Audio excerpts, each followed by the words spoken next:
জিকিরের মাধ্যমে কলবের শান্তি প্রশান্তি আসে, জিকির না করলে শান্তি আসে না। আমরা শুধু শান্তি তালাশ করি, কেমনে শান্তি পাবো বুঝছি না।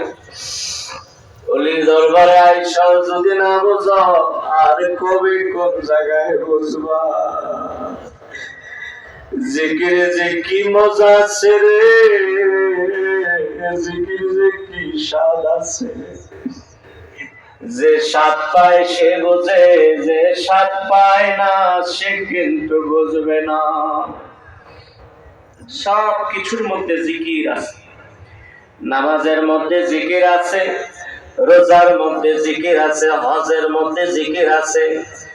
দুনিয়ায় যত ভালো ভালো কাজ আছে সব কাজের মধ্যে জিকির আছে। বলেন সুবহানাল্লাহ, বলেন না সুবহানাল্লাহ।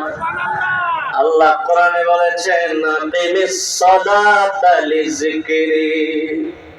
হে আমার বান্দারা, নামাজ কায়েম করো আমার জিকিরের জন্য। আল্লাহ পাক অন্য আয়াতের মধ্যে বলেন, ওয়ালা যিকরুল্লাহি আকবার। আমরা মনে করি আকাশ বড়, আমরা মনে করি জমিন বড়, আমরা মনে করি ওইটা বড় এইটা বড়। আল্লাহ কয় না রে, কোনো কিছু বড় না, আমি আল্লাহ বড়, আমার জিকির বড়। আমার আল্লাহ বলেছেন, ইয়া আইয়ুহাল্লাযীনা আমানু যিকুরুল্লাহ যিকরান কাসীরা ওয়াসাব্বিহুহু বুকরাতাও ওয়া আসীলা। আমার আল্লাহ বলেছেন, ও ঈমানদারেরা, তোমরা বেশি বেশি জিকির করো, বেশি বেশি জিকির করো, তোমরা বেশি বেশি আমার ডাক দাও। আমার আল্লাহ নামাজের কথা বলছে, 5 ওয়াক্ত নামাজ পড়তে। রোজার কথা আমাদেরকে বলেছেন, বছরে 1 মাস রোজা রাখতে। হজের কথা বলেছেন, জীবনে একবার হজ করতে। যাকাতের কথা বলেছেন, বছরে একবার যাকাত দিতে। আর জিকিরের কথা আমার আল্লাহ বলে, যিকরান কাসীরা, বেশি বেশি জিকির করো, সব সময় জিকির করো। বিশেষ করে মাগরিবের পরে আর ফজরের পরে জিকির কায়জা দেওয়া যাবে না, জিকির ছাড়া যাবে না। কারণ মাগরিবের পরে আর ফজরের পরে জিকিরটা আল্লাহ বড় ভালোবাসে। ফজরের পরে আর মাগরিবের পরে জিকির আমার আল্লাহর কাছে বড় প্রিয় রে। আমরা এমন একটা সময় বসছি, যেই সময়ে আল্লাহর কুতুবেরা জিকিরে বসে রয়েছে, যেই সময়ে আল্লাহর ওলিরা জিকিরের হালতে আছে। আল্লাহর আকাশের ফেরেশতা জিকির অবস্থায় আছে। জিকিরের মধ্যে যে কত ফজিলত মানুষ তোমরা বোঝো না। ও মানুষ, বেশি বেশি জিকির কইরো। জিকির করলে আল্লাহ রাজি হয়, খুশি হয়।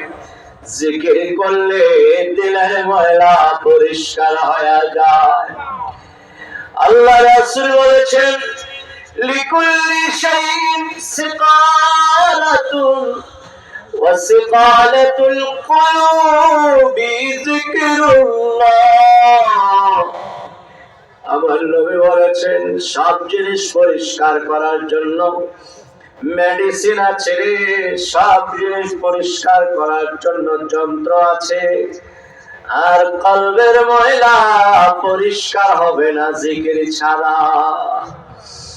আমার নবী বলেছেন, লিকুল্লি শাইইন জিলাআন ওয়া জিলাআল কুলুবি যিকরুল্লাহ। সব জিনিস পরিষ্কার করার জন্য রেত আছে রে, কলবের রেত হইল আল্লাহ পাকের জিকির। যারা জিকির করে না তারা কপাল পোড়া রে। আমার আল্লাহ কইছে মানা বাজান জিকিরি ফাইন্না লাহু মাঈশাতান দানকা ওয়া নাহশুরুহু ইয়াউমাল কিয়ামাতি আমা। আমার আল্লাহ বলে যে আমার জিকিরের দিকে মুখ ফিরিয়ে দিল তার জীবনকে আমি সংকীর্ণ করে দিব, আর তাকে আমি কিয়ামতের ময়দানে অন্ধ বানাইয়া উঠাইব। আমার আল্লাহ বলে ইয়া আইয়ুহাল্লাযীনা আমানু লা তুলহিকুম আমওয়ালুকুম ওয়ালা আওলাদুকুম আন যিকরিল্লাহ ومن يفعل ذلك فأولئك هم الخاسرون। আমার আল্লাহ আমাদেরকে ডাক দিয়ে কয়, আমার আল্লাহ মুমিনদেরকে ডাক দিয়ে বলে ও মুমিনেরা রে, তোমাদের সন্তানের কারণে তোমাদের সম্পদের কারণে যেন তোমরা জিকির থেকে দূরে না সরো। যদি তোমার সন্তানগুলির কারণে তুমি জিকিরের থেকে দূরে সইরা গেলা, তোমার টাকা পয়সা আছে এই কারণে জিকিরের থেকে দূরে সইরা গেলা, তাইলে মনে করবা তোমার কপাল খারাপ, তুমি ক্ষতিগ্রস্ত হয়ে যাইবা। বান্দা তুমি জিকির ছাড়ো না, তুমি জিকির ছাড়ো না। ওলি আল্লাহ দরবারে আসছেন।